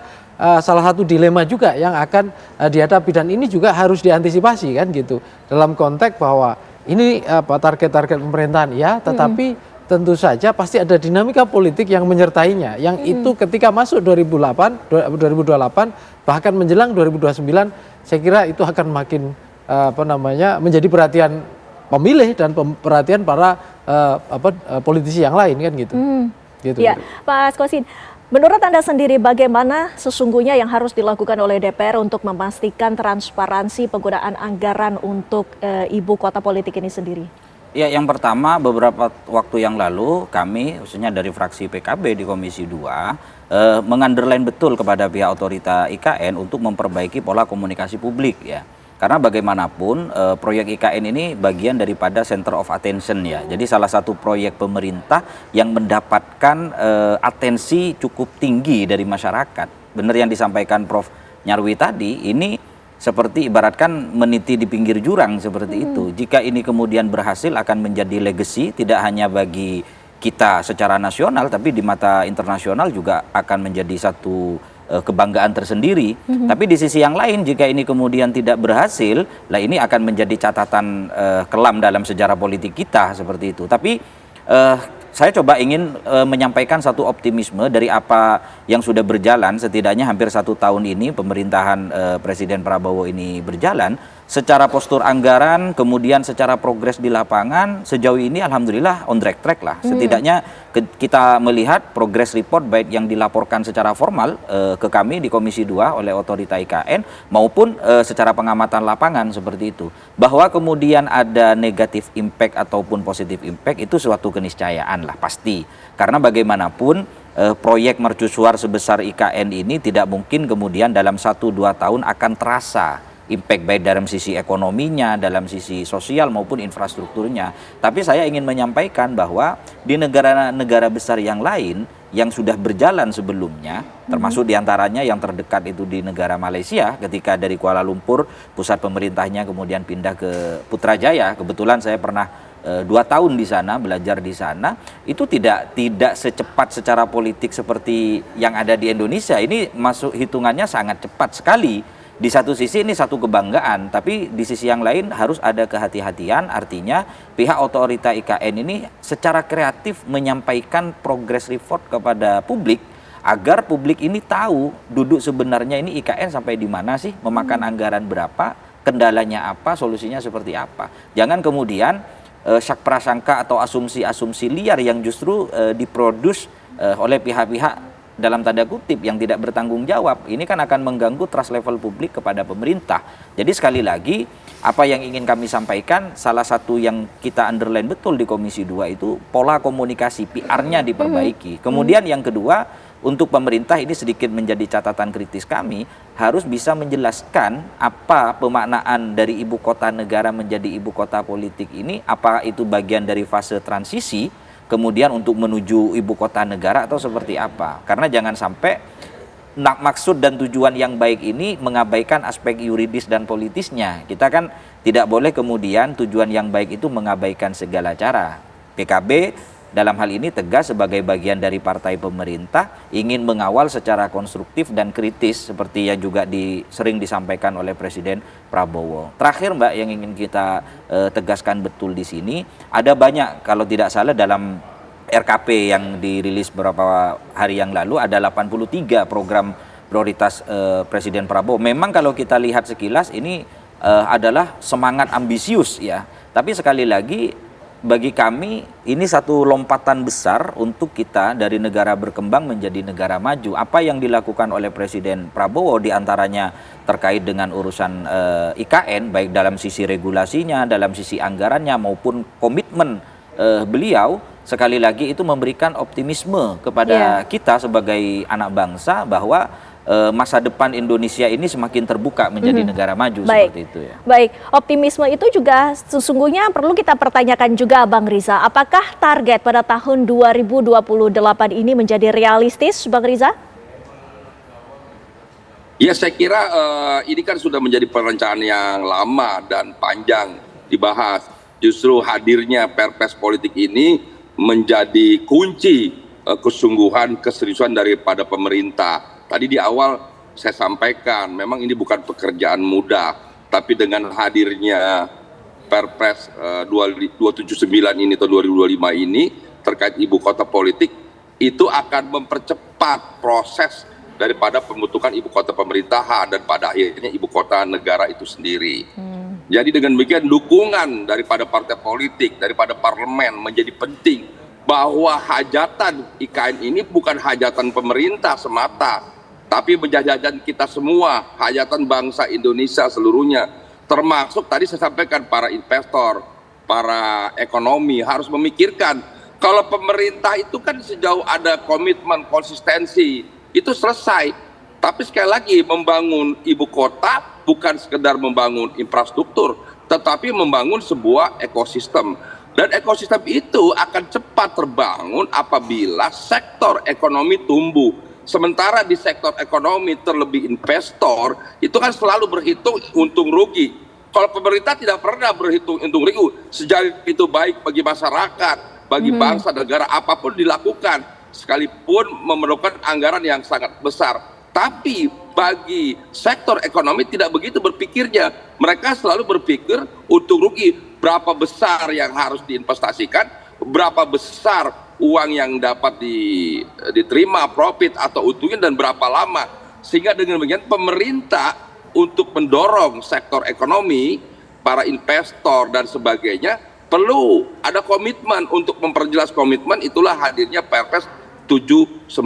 Apabila dukungan politik hadir di IKN, maka sektor ekonomi akan meyakini bahwa ini ada kesungguhan, keseriusan. Sehingga apa yang disampaikan Prof. Nyarwi itu betul, membangun sebuah ekosistem. Nah, ekosistem ini butuh dukungan, komitmen. Dan sesungguhnya seperti kita ketahui, Indonesia ini kan sementara ini kan kita tahu politik di depan ini. Hampir boleh dibilang politik sebagai panglima. Nah, untuk itu apabila komitmen politik ini diwujudkan, maka sektor-sektor aspek lain dengan sendiri akan mengikuti dan hadir. Sehingga pada akhirnya betul ekosistem akan terbangun. Dengan demikian kita akan menunjukkan pada publik, pada dunia, bahwa Indonesia mampu membangun sebuah kota yang ideal. Sekarang itu kan zamannya bukan lagi ramah lingkungan, bukan lagi hijau, bukan lagi soal penataan, tapi sudah digitalisasi, sudah humanis dan sebagainya. Jadi itu harus hadir di sini. Indonesia menunjukkan Indonesia akan bisa menjadi negara maju. Baik, terima kasih Bang Riza, terima kasih juga Prof. Nyarwi, Mas Kosin, waktunya bersama kami dan juga telah berbincang-bincang di Apa Kabar Indonesia Malam. Sehat-sehat selalu Bapak-Bapak. Dan pemirsa Apa Kabar Indonesia Malam juga masih akan menghadirkan perbincangan lainnya selepas jeda pariwara berikut ini. Tetaplah bersama kami. Pemerintah Presiden Prabowo Subianto tengah merencanakan kenaikan gaji aparatur sipil negara, termasuk guru, dosen, tenaga kesehatan, penyuluh, serta TNI Polri, bahkan pejabat negara. Kenaikan gaji ini merupakan bagian dari pembaruan rencana kerja RKP tahun 2025 yang tertuang dalam Peraturan Presiden Nomor 79 Tahun 2025 yang berlaku sejak 30 Juni tahun ini. Akankah kenaikan gaji ini memicu kenaikan harga-harga? Lalu bagaimana dengan warga negara Indonesia lainnya yang bekerja di sektor swasta? Dan apakah kenaikan gaji ini telah sesuai di tengah pemerintah sedang melakukan penghematan anggaran? Kami akan langsung membahasnya pemirsa untuk Anda bersama dengan dua narasumber yang sudah hadir di Apa Kabar Indonesia Malam. Kita akan langsung sapa satu persatu. Yang pertama sudah ada Muhammad Kodari yang merupakan Kepala Kantor Staf Presiden. Selamat malam Bang Kodari. Selamat malam, apa kabar? Sehat, Alhamdulillah. Iya. Makasih sudah hadir Bang Kodari. Iya nih, kangen pulang kampung. Sudah lama ya Bang Setelah ya? dilantik baru kali ini kesempatan sini. Selamat loh Bang sebelumnya. Iya, terima kasih. Ya. Baik, di sebelahnya sudah ada Bang Ator Subroto yang merupakan pengamat kebijakan publik dari Universitas Indonesia. Selamat malam Bang Ator. Terima kasih, selamat malam. Terima kasih. Baik, saya izin ke Bang Kodari terlebih dahulu. Iya. Bang Kodari, Perpres 79 tahun 2025 ini sudah diberlakukan sejak 30 Juni ternyata 2025 begitu ya. Betul. Nah, sebenarnya kalau dilihat dari secara keseluruhan apa yang mendasari aturan dan juga kebijakan ini dan nantinya Bang, mekanismenya seperti apa? Iya. Ya tentu ini merupakan upaya untuk terus melakukan perbaikan ya terhadap situasi dan kondisi pegawai negeri kita. Sebagai salah satu elemen bangsa, perbaikan kondisi terhadap semua elemen ini kan terus berlangsung, baik itu pegawai negeri, ya buruh, upah buruh kan kemarin udah dinaikin kan jadi berapa 6,5% ya angkanya sudah dinaikkan. Kemudian hakim yang insya Allah sudah di depan mata. Tetapi kalau untuk bicara PNS, guru, TNI Polri, dan pejabat negara, ini memang masih harus dibahas antara KL-KL yang terkait. Utamanya adalah Pan-RB bersama dengan Kementerian Keuangan. Untuk diketahui bahwa Perpres ini sumbernya asalnya itu adalah dari Bappenas. Kalau kita bicara pengelolaan negara kan ada tahapan perencanaan, ada tahapan administrasi atau pembuatan peraturan oleh Seknek, kemudian implementasinya oleh Pan-RB, keuangan, kan harus dilihat juga kondisi keuangan negara. Nah, kalau kembali kepada pertanyaan tadi, sejauh ini memang tahapannya masih belum sampai ke pembahasan yang konkret betul atau detail betul bahwa ini pasti akan dilaksanakan tahun 2025. Dan belum memang tentu di tahun ini artinya belum tentu ya. Dan memang sudah ada beberapa pengalaman sebelumnya ya, namanya perencanaan kan, tentu harus menyesuaikan dengan situasi dan kondisi. Kondisi bulan Juni kemarin mungkin beda dengan sekarang pada bulan September atau Oktober ini. Saya punya beberapa contoh nih dari hasil kajian di kantor staf kepresidenan. Misalnya cukai minuman berpemanis dalam kemasan, pajak karbon, itu tidak dilaksanakan pada tahun Perpres itu dibuat, tetapi pada tahun yang lain atau tahun yang berikutnya. Bahkan sampai hari ini juga masih menjadi masih menjadi pembahasan begitu. Karena kalau bicara misalnya cukai untuk minuman berpemanis dalam kemasan, di satu sisi kan kalau dari kacamata kesehatan itu tujuannya untuk mengurangi resiko-resiko penyakit akibat gula. Misalnya diabetes mellitus, gagal ginjal. Yang notabene nanti kalau kemudian masuk BPJS Kesehatan, kan itu akan menggerus keuangan negara. Tetapi di sisi yang lain itu juga kan akan meningkatkan harga barang-barang kan begitu. Jadi intinya ini masih sedang dalam pembahasan ya. Dan kita tunggu saja dinamika yang disesuaikan dengan kondisi-kondisi yang ada, terutama kondisi keuangan negara. Baik, masih dalam pembahasan, artinya diberlakukan kapan, tanggalnya juga masih belum tentu di tahun ini. Prosentasinya sendiri Bang, mungkin sudah diinformasikan sebelumnya. Perkiraan berapa? Kalau kita mengingat kenaikan-kenaikan sebelumnya, mungkin terakhir kan sudah 3 kali ya untuk TNI Polri, kemudian juga ASN ini naik gaji gitu, kurang lebih 8% Bang, informasi yang beredar. Belum. Jadi apakah akan dilaksanakan atau tidak itu belum diputuskan, apalagi besarannya. Jadi memang kita masih harus menunggu pembahasan dan kajian yang ada begitu. Cuman memang kalau kita lihat situasi dan kondisi sekarang ini, apalagi tadi di ujungnya itu dan pejabat negara, rasanya. Nah itu dia yang menarik. Rasanya setelah kita kemarin melalui dinamika akhir bulan Agustus, rasanya sih kayaknya nggak ketemu ya antara kondisi saat ini dengan perspektif kalau misalnya nanti akan berubah, artinya ada kemungkinan ke sana? Kemungkinan kan tidak, karena kondisi pada hari ini kan kita sedang berusaha untuk mengatasi kesenjangan, berusaha untuk misalnya meningkatkan pertumbuhan ekonomi dengan cara nanti yang bisa dijelaskan oleh Pak Ato begitu kan. Jadi sih kalau lihat konteksnya memang ini ya bukan tertutup kemungkinan akan dilaksanakan, tetapi bisa juga tahun depan gitu. Sebelum saya ke Bang Ator, apalagi bulan Juni kan yang dinamikanya dengan Agustus luar biasa ya, berbeda ya. Beda banget. Sebelum saya ke Bang Ator, tapi sebenarnya Bang, tadi sudah disinggung juga berkaitan dengan pejabat pemerintahan ini juga menuai sorotan tentunya betul. Urgensinya apa Bang untuk kenaikan gaji ini? Justru itu makanya ini kan perencanaan pada bulan Juni. Yang tentunya kajiannya malah pada bulan Mei atau April begitu. Yang perspektifnya pada hari ini sangat-sangat berbeda. Tapi kan di bulan Juni kita juga sudah kelihatan tuh Bang, ekonomi kita juga layu begitu ya. Ini bisa dikatakan bahkan efisiensi di mana-mana, tapi sudah ada perencanaan untuk pejabat publik naik gaji. Jadi begini, ada angka, ada data, ada fakta, ada namanya paradigma atau perspektif. Situasi dan kondisi yang sama, angka yang sama, kalau pakai perspektif yang berbeda itu nanti evaluasinya jadi lain. Ini kan kita lihat misalnya bagaimana Bu Sri Mulyani digantikan dengan Pak Purbaya, dari kacamata disiplin fiskal menjadi kacamata pertumbuhan ekonomi, dari gaya injak rem menjadi injak gas kan. Iya kan? Itu kan, rupanya setelah dikaji lebih mendalam ada persoalan yang lebih serius, misalnya begitu. Sistemik. Nah, begitu Pak Purbaya diberi kesempatan untuk menjabat, keluarlah semua analisa beliau itu bahwa pada saat-saat krisis ketika terjadi penghematan atau disiplin fiskal, malah ekonominya nggak jalan gitu. Harusnya likuiditas dikucurkan. Nah itu namanya perspektif. Itu maksud saya. Oke, baik. Saya ke Bang Ator. Bang Ator, Anda melihat kebijakan ini seperti apa? Apakah sudah tepat diterapkan di tengah kondisi ekonomi yang seperti yang kita ketahui saat ini ya? Ini juga bukan kondisi yang baik untuk kemudian ini bagi setiap kalangan begitu. Ya, saya kira sebenarnya ya, sejujurnya bagi saya mendengar berita ini cukup membahagiakan sebenarnya ketika ada rencana untuk menaikkan gaji PNS, guru, dosen, karena saya juga termasuk dosen walaupun ini bukan berarti saya ini ya. Sebenarnya juga saya senang karena saat ini saya pejabat negara.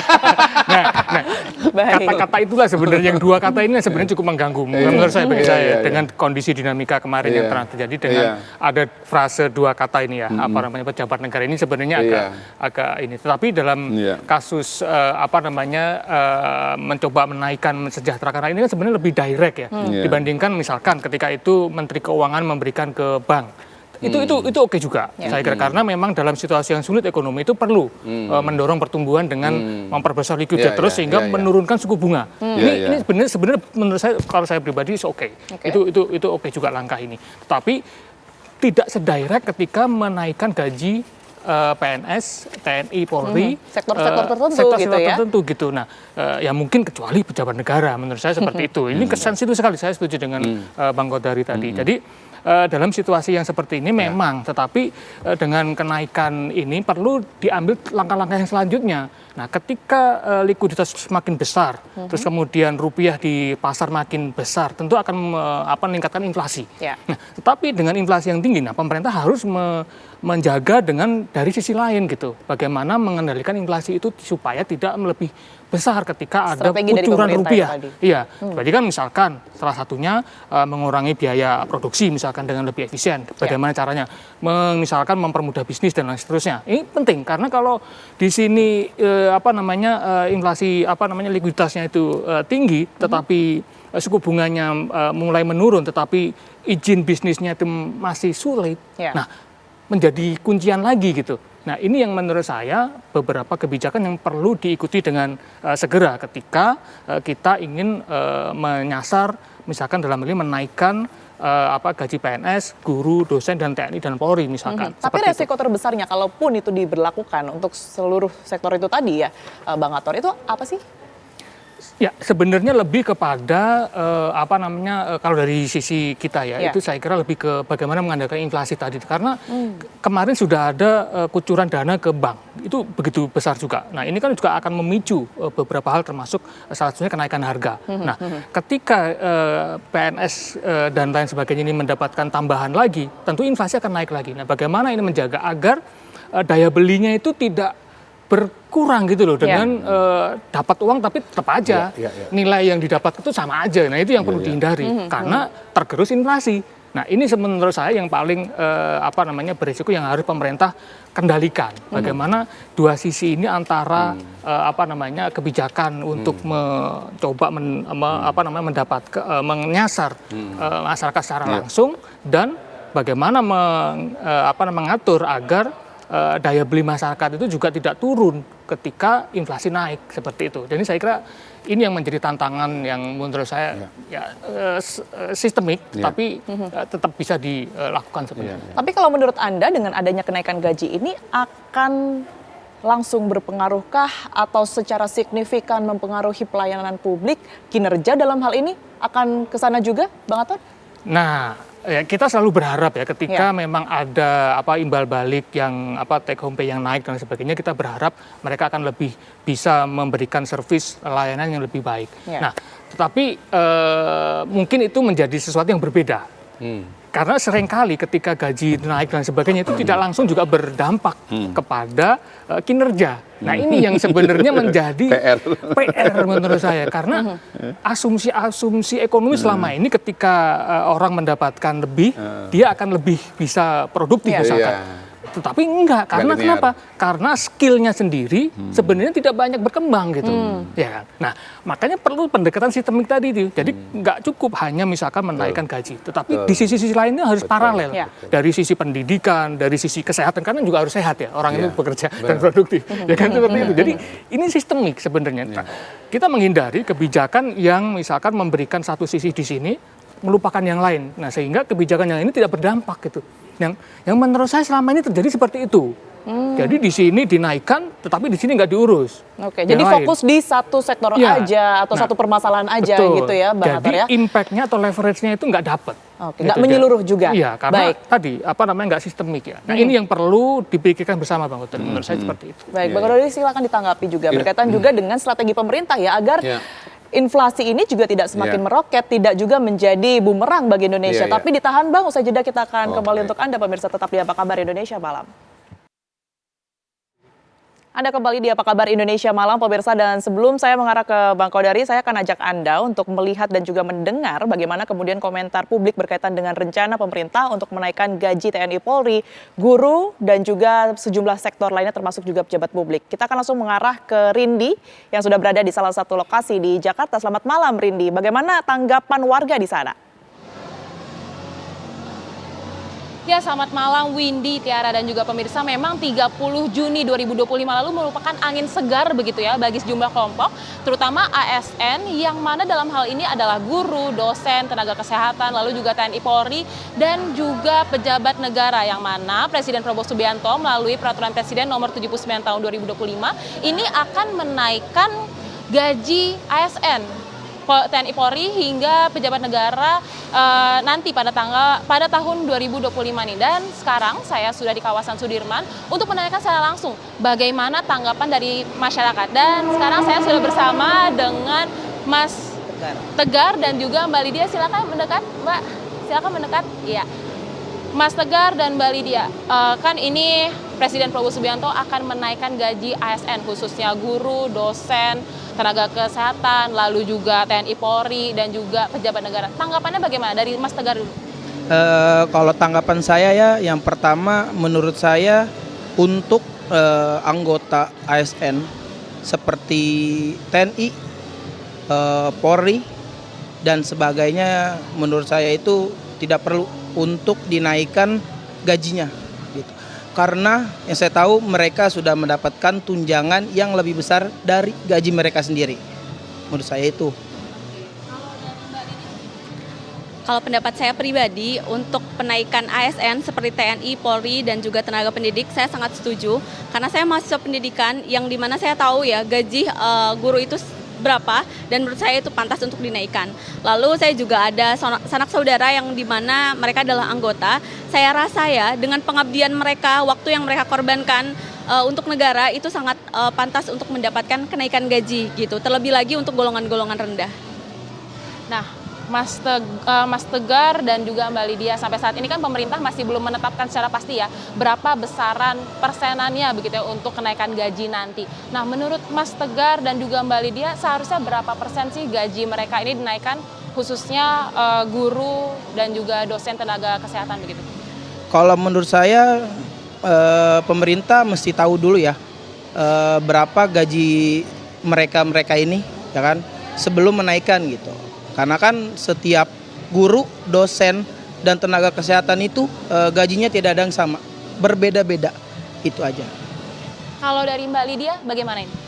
Saya sangat setuju dengan yang disampaikan oleh Mas Tegar ini. Kita harus lihat dulu, terlebih lagi kita fokus di golongan terbawah ya, yang dimana gajinya yang paling kecil. Saya rasa itulah golongan yang perlu untuk dinaikkan.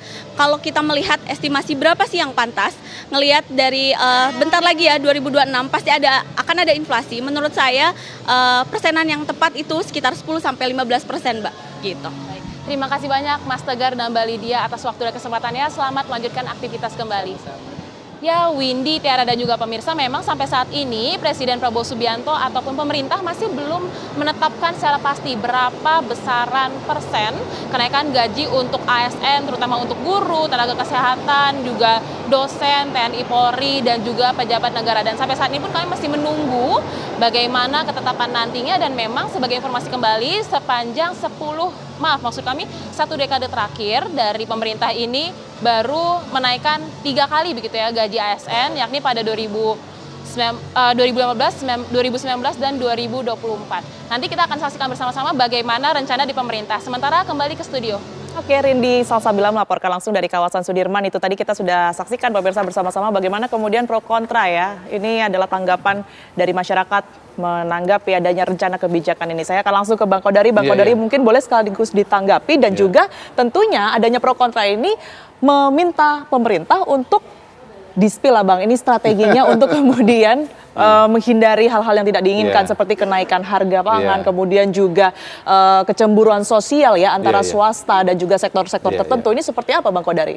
Mungkin saya menjawab apa yang disampaikan Bang Ato tadi dulu ya, bahwa beliau menyarankan agar lebih direct. Sebetulnya yang direct itu ada dan banyak. Jadi program yang 8 plus 4 plus 5 itu paling tidak ya kalau saya bacakan yang 8 itu, seperti misalnya program magang, itu kan bersifat direct ke masyarakat. Program magang itu nanti akan diberikan kepada 20.000 pemagang dan mendapatkan 3,3 juta rupiah per bulan. Lalu kemudian program padat karya untuk lebih 600.000 pekerja dengan total anggaran 5,3 juta. Nah, yang juga tidak memberikan uang tapi memberikan manfaat langsung itu misalnya bantuan iuran BPJS tenaga kerja. Untuk driver ojek, supir logistik, pekerja dengan skema kemitraan, gig ekonomi ya. Jadi sebetulnya ada banyak program-program yang bersifat langsung ke masyarakat. Itu pertama. Yang kedua, memang nggak bisa disamakan mungkin ya antara skemanya Pak Purbaya itu yang menarik dana cadangan pemerintah 200 triliun dari BI lalu kemudian dibagikan ke bank dengan kenaikan gaji. Karena uang yang dikucurkan oleh Pak Purbaya ke perbankan itu kan skemanya kan harus balik lagi itu berupa pinjaman. Sama dengan sebelumnya Pak Ara Menteri Perumahan ngambil juga 80 triliun menggunakan mekanisme giro wajib minimum, minta diturunkan dari 5% ke 4%. Nah, itu juga kan sebetulnya bukan diberikan begitu saja, tapi itu adalah skema dana murah bagi masyarakat yang ingin memiliki perumahan. Kalau bunga komersial bayarnya 12%, ini cuma 5 atau 6% gitu. Jadi memang nggak bisa dibandingkan juga, nggak apple to apple juga itu kalau misalnya itu tolong Pak Purbaya duitnya langsung dijadiin gaji. Kalau gaji kan nanti nggak balik. Baik, strategi pemerintah sendiri seperti apa sejauh ini Bang? Untuk kemudian tadi sudah disinggung ya berkaitan dengan inflasi, kemudian juga kenaikan harga-harga yang tentunya dikhawatirkan tidak hanya mereka yang sektor tertentu yang sudah dinaikkan gajinya, tetapi para swasta ini juga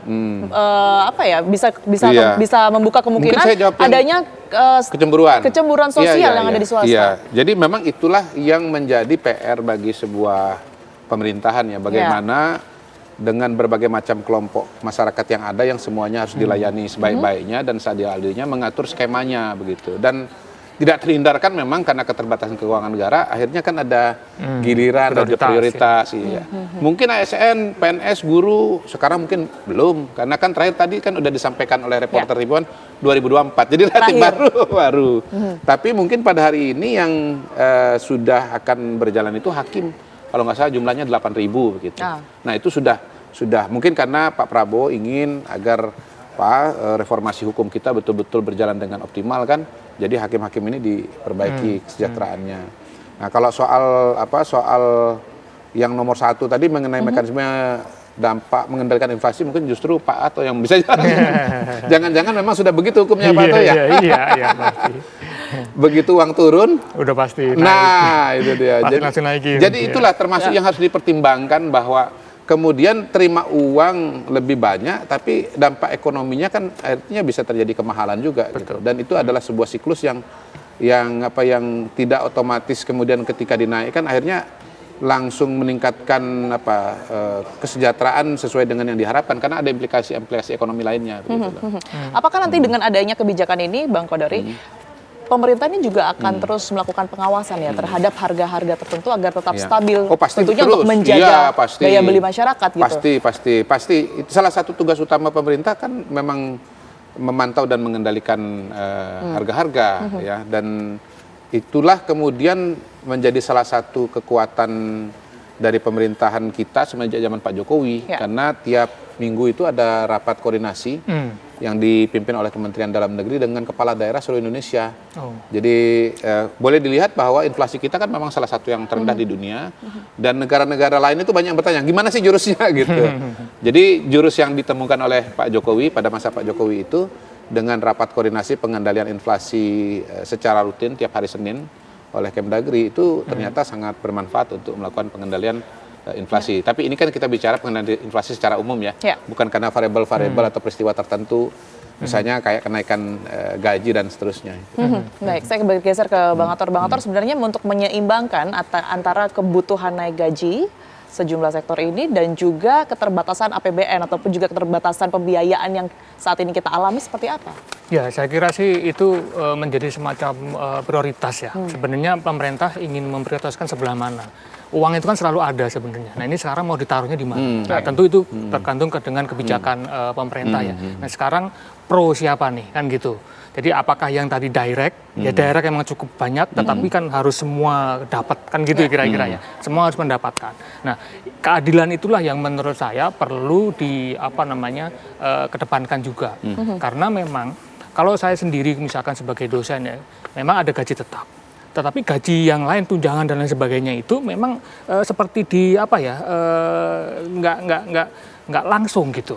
Jadi harus melalui beberapa perhitungan yang lain. Kalau dosen kan per SKS misalkan ya, per SKS dan lain sebagainya itu rumit hitungannya, rumit sekali. Dan pada akhirnya memang take home pay-nya mungkin cukup, saya kira gitu ya. Tetapi dengan perhitungan yang rumit. Nah, hal-hal yang seperti yang rumit-rumit ini sebenarnya harus dihilangkan menurut saya. Bagaimana misalkan seorang guru dengan jam kerjanya misalkan, apalagi kalau misalnya kita lihat jam kerja ya, guru dosen itu sangat sibuk. Sibuknya apa? Karena selalu ada perubahan-perubahan kurikulum. Mungkin Bang Kodari juga ingat, saudara-saudara juga ingat semua bahwa selalu ada perubahan ketika menteri ganti misalkan. Dan ada harus ada penyesuaian lagi. Ya. Itu tiap ada perubahan-perubahan. Jadi bayangkan setiap ada perubahan, berubah lagi. Jadi bukan harus Aryan tidak bisa berpikir kepada pengembangan ilmu dan sebagainya. Nah, inilah yang harus sebenarnya pemerintah juga perhatikan. Bagaimana mereka mendapatkan gaji ini sehingga ketika mendapatkan gaji yang lebih, mereka juga pada akhirnya tidak menahan konsumsi juga gitu. Oke, Bang, tapi kalau dari Anda, kalaupun ada alternatif lain untuk memotivasi sejumlah sektor yang kemudian ini nanti akan naik gaji gitu ya, tetapi juga dengan keterbatasan pembiayaan, ada nggak sih yang bisa dilakukan pemerintah lainnya untuk mendapatkan hasil yang maksimal gitu, pelayanan yang maksimal juga? Ya, saya kira memang salah satunya menurut saya itu penurunan pajak. Dari situ saya langsung aja nih Pak. Pajak itu memang harus bagaimanapun harus coba ditekan serendah-rendahnya. Misalkan pajak untuk konsumsi dan lain sebagainya, misalkan kita ke restoran, berapa sih pajak yang sudah bayar? Kan 10%, 11% itu ya kalau nggak salah ya. Terus kemudian bagaimana dengan pajak itu sehingga masyarakat itu senang gitu ya mengkonsumsi. Membelanjakan uangnya, jangan sampai gaji naik tapi disimpan lagi ke bank. Jadi nggak kemana-mana juga pada akhirnya gitu. Nah, ini harus agar tertransformasi menjadi ke sektor real, sehingga dengan pajak yang murah itu masyarakat tuh enak gitu, pergi ke restoran, makan di UMKM dan sebagainya itu senang. Nah, ini yang membuat ekonomi akan jalan. Pada akhirnya negara akan mengambil manfaat atau benefit yang lebih besar lagi gitu dengan adanya pemberian atau kenaikan. Dan pihak-pihak pelayanan yang berhubungan langsung dengan pelayanan publik tadi otomatis juga langsung termotivasi begitu ya. Termotivasi karena memang mendapatkan langsung rasa gitu dapat gitu. Tanggapannya Bang Kodari, silakan. Ini bisa menjadi alternatif ternyata tidak hanya sekedar menaikkan gaji pihak-pihak tertentu saja, tetapi dengan menurunkan pajak. Tergantung topik pembicaraan kita ya. Kalau untuk meningkatkan motivasi, memperbaiki kesejahteraan, mungkin memang temanya adalah kenaikan gaji. Tapi kalau Pak Ator tadi kan lebih kepada soal bagaimana menggerakkan ekonomi ya supaya lebih kenceng lah dibandingkan dengan Ya ini termasuk kategori gas yang saya bilang tadi gitu loh. Jadi bukan pendekatan rem tapi pendekatan gas. Jadi dicari cara-cara, strategi atau metode yang dinilai dianggap bisa meningkatkan kegiatan-kegiatan ekonomi. Ya ini salah satu opsi yang menarik dan pasti dipertimbangkan oleh Pak Purbaya karena beliau ini kan menteri yang out of the box yang memang pendekatannya berbeda dengan yang sebelumnya dan notabene kan sudah kita dengar diterapkan di negara yang lain. Ya. Tapi salah nanti satunya ada... India itu memang menggerakkan ekonomi salah satu dengan menurunkan pajak konsumsi dan seterusnya itu. Tapi Bang, kalau dalam konteks itu ya saya senang juga sih. Oke. Tapi kalau nanti kebijakan ini betul-betul diterapkan, Bang Kodari. Tapi ini berseloroh aja, jangan nanti dikutip pernyataan resmi. Kalau kebijakan ini betul-betul diterapkan, tidak mengancam sektor lain kan, Bang? Misalnya dikurangi pendanaannya atau pembiayaannya di bagian kesehatan mungkin, ataupun juga pendidikan, hal-hal lain yang mungkin Bang untuk kemudian memaksimalkan kebijakan yang baru. Justru kalau kita bicara dalam kerangka menggerakkan ekonomi, Pak Purbaya ini kan dan Pak Ara itu kan mereka melakukan terobosan-terobosan out of the box. Dana-dana yang pada menteri sebelumnya itu disimpan di BI ya, dananya ngedon itu dikeluarin tuh GWM dari 5%, nggak harus 5 lah, 4 juga aman kok. Bahkan ada analisa juga masih bisa turun jadi 3 lagi gitu. Kan kondisi kita kan notabene baik-baik saja kan begitu kan, kecuali dalam kondisi krisis. Itu sebetulnya merupakan hal-hal yang terobosan-terobosan yang diperlukan pada hari ini kalau kita bicara pertumbuhan ekonomi. Tapi kalau bicara gaji, salary, nah itu beda itu karena dia kan pasti dikucurkan dan nggak bisa cuma tahun ini aja naik gaji, besok diturunin lagi, nggak bisa tahun depan itu. Jadi hitungannya memang harus panjang banget ini, harus panjang banget. Dan balik lagi tadi, sebenarnya kalau PNS 2024 barusan naik gitu. Ya. Jadi masih ada pertimbangan-pertimbangan lainnya, juga masih terus digodok begitu ya. Kalau tadi Bang Kodari mengatakan belum tentu di tahun 2025 gitu ya. Ini wanti-wanti aja, jangan sampai misalnya karena nonton judulnya lalu kemudian wah udah pasti naik nih, lalu kemudian kalau nggak naik itu kecewa. Ini kan perencanaan. Pada beberapa bulan yang lalu yang bisa jadi pada saat ini dengan dinamika pada hari ini ada perubahan perspektif dan perubahan kebijakan. Semoga tetap menguntungkan masyarakat. Bang Kodari tentunya masih ditunggu juga strategi-strategi pemerintah untuk kemudian menanggulangi adanya dampak-dampak setelah kebijakan baru tersebut ya. Terima kasih banyak Bang Kodari atas waktunya dan juga Bang Ator. Sehat selalu semuanya. Terima kasih. Dan pemirsa, apa kabar Indonesia Malam? Kami akhiri di sini. Saya Tiara Harahap. Dan saya Windy Wilinoria, pemirsa, kami pamit undur diri. Sesaat lagi Anda dapat menyaksikan kabar utama malam bersama Laura Louis. Kami pamit undur diri, selamat malam, sampai jumpa.